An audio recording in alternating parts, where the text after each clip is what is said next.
Hey guys, Sundown here. This is going to be my chapter review to One Piece 980 Fighting Music. I really enjoyed this chapter. I thought it was good. I haven't read My Hero yet.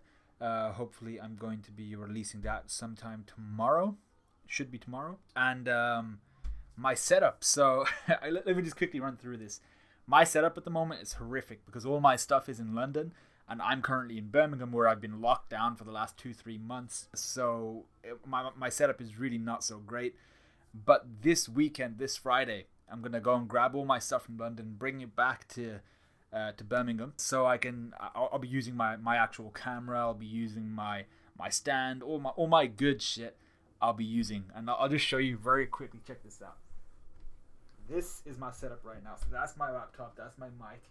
This is what I'm using as my camera stand. I'm using my OnePlus 5T box, and then some boxes for my stand. So it's not been so great, but gotta make do. Anyway, this chapter, what did we learn? What did we find out? What was new?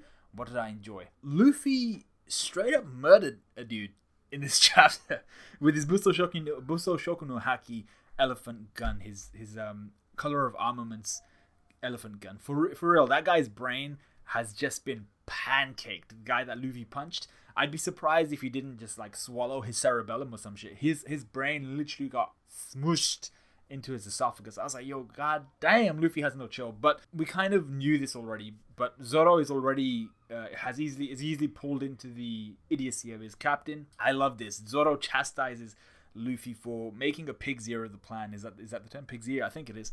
And Luffy explains, the beast pirates, they're wasting Oshiroko. Zoro should have been there chastising Luffy big time. You're ruining the plan, all this good stuff. But Zoro is just like, oh wait, they're wasting Oshiroko. They're throwing it all over the ground. Oh, okay, this is acceptable. I am completely fine with you kicking the shit out of these people just because they're wasting Oshiroko. And he accepts this as a valid reason on the dawn of what is essentially going to be a huge war. And actually joins Luffy saying they need to slice up those responsible. I was like, really? And I love that Kid is only now kind of realizing how crazy the Straw Hats are.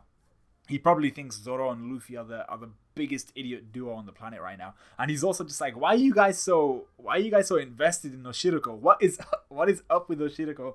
Like, you guys, as soon as you see Oshiroko on the ground, it's like PTSD, Vietnam kind of thing.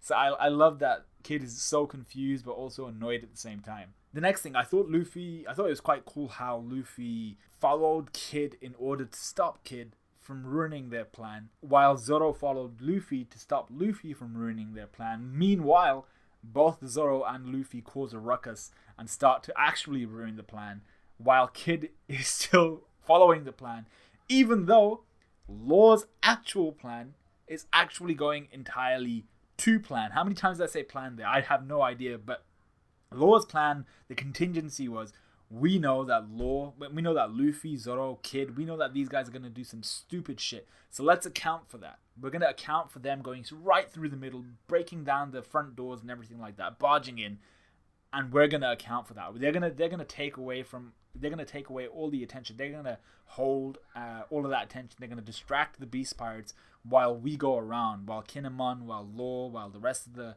Akazaya 9, while everyone else, Denjiro, while we all go towards the back. Luffy and Zoro and Kid and his crew, they're gonna be basically leeching all of that attention. So in all honesty, props to Law. He knew exactly what was gonna go down.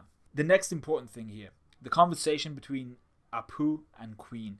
Apoo uses his mic system to speak to Queen, notifying him and seemingly everyone else in the hall that Luffy and Zoro are there. He's like, yep, that's those two there, the pirate hunter Zoro and the Straw Hat Captain Luffy. Apoo then asks what he'll get in return for catching them. Interesting kind of hierarchy once again. Well, an interesting way to move between the hierarchy in Kaido's crew. It shows once again how Kaido's crew works, especially at least at the upper levels. Rather than saying, "Oh, this is in order, go catch Luffy." It's more, what do we get out of catching Luffy? What will you guys reward us with if I were to catch Luffy and catch Zoro? So I think that's a really interesting dynamic. Queen then makes a very simple proposition. He's just like, all right, cool. I'm going to clear out one of the Tobiropo seats. I'm going to kill one of the Tobiropo to make room for whoever catches Luffy and Zoro. And I was like, whoa, okay, cool. That's a big one, but I wasn't sure exactly which way he meant this. I'm not sure whether he means he has someone in mind within the Tobiropo who he just wants to kill anyway, and he's going to challenge him and kill him just because he feels like it, or whether he's referring to specifically the deal that Kaido made with the Tobiropo, which was whoever brings back Yamato can go and challenge any of the headliners, any of the not any of the headliners, any of the all-stars of the crew. So Jack, King, Queen. You can challenge any one of those if you're a Tobiropo, if you were to bring back Yamato, the first of you who brings back Yamato. Now, from what we understand, Queen shouldn't be aware of this because King and Jack were the only two that were present while that deal was being made. So it might be that one of the Tobiropo has already brought back Yamato. I'm just thinking of this on the spot. And he's challenged Queen and said, yeah, I want to kill you, or I want to fight you for the position of All-Star. So maybe there's something there already. Maybe something's happened in the background that we're not aware of yet. I don't think it would have happened that fast. I think we would have seen something if it were to have happened. So it feels like this is almost like a separate proposition because Queen shouldn't know. But then again, it also does feel like Queen is somehow aware of that deal that's been made with the Tobiropo and Kaido, and he's just feeding off of that, saying, yeah, I'll clear out one of them. One of them's bound to challenge me. That's cool. I'll fight him, kill him, and one of you peons can become a Tobiropo for catching both Luffy and Zoro. But obviously, whatever it is, this gets everyone fired up. We see a dude with a down arrow on his helmet, with another guy wearing a mask, reminiscent of Burgess's actually, and it has the letter B on it, and a lady wearing a striped kind of sundress kind of thing. Is that what they're called? And she's wearing a striped one of those, and it says B on the front. But not just the letter B, it says the word B, as in B-double-E. I thought they looked cool, but I'm not too sure what they can do. The lady, I assume, is some sort of bee zone. That would be pretty cool, actually. We then see this yokai ghost-looking woman with long black hair, possibly a white shihakusho, with an exorcist-looking person in the back wearing some sort of mask. Well, not really a mask, it's like a paper veil. And it's worth noting that the exorcist person has the same symbol on their mask as both Who's Who does on his chest, and the Flying Squirrel Girl. She actually had the same kind of veil kind of thing. So maybe that's the symbol of Who's Who's crew. Maybe it's the symbol of Who's Who's faction within the Beast Pirates. I don't know, but Who's Who has that on his chest. Anyway, the best part of the chapter comes now for me. Scratchman Apoo. Now, I know he's a part of the Supernovas, and I never really rated him for who he is, even though I think we've already seen a couple of feats from him previously. This chapter, he proved himself. He's not weak at all. He attacks both Luffy and Zoro with some awesome moves. They had no idea what was going on. Amazing. So his first attack knocks Luffy off of his feet, wondering how he got hit. He's like, what the heck happened there? His second attack slices Zoro across the chest, leaving him wondering how he got sliced. He's like, what the hell's going on here? And his third attack actually knocks Luffy out for a few seconds, causing Luffy to explode. Now, minor kind of point here, I was kind of a little bit disappointed. Luffy gets hit. He then sees Zoro get sliced. What you would then expect Luffy to do after his whole growth period from Whole Cake Island into Wano is utilize his improved, his kind of second level of Kenbun Shoku no Haki, his second level of observation Haki, to see what was going to happen. You know, you fought Katakuri for ages. What did you learn from that? It would have been nice to see Luffy actually use that observation Haki, that superior observation Haki on Apoo here, to see what he was going to do, dodge an attack that he can't see. It would have been the perfect time to use it, but apparently not.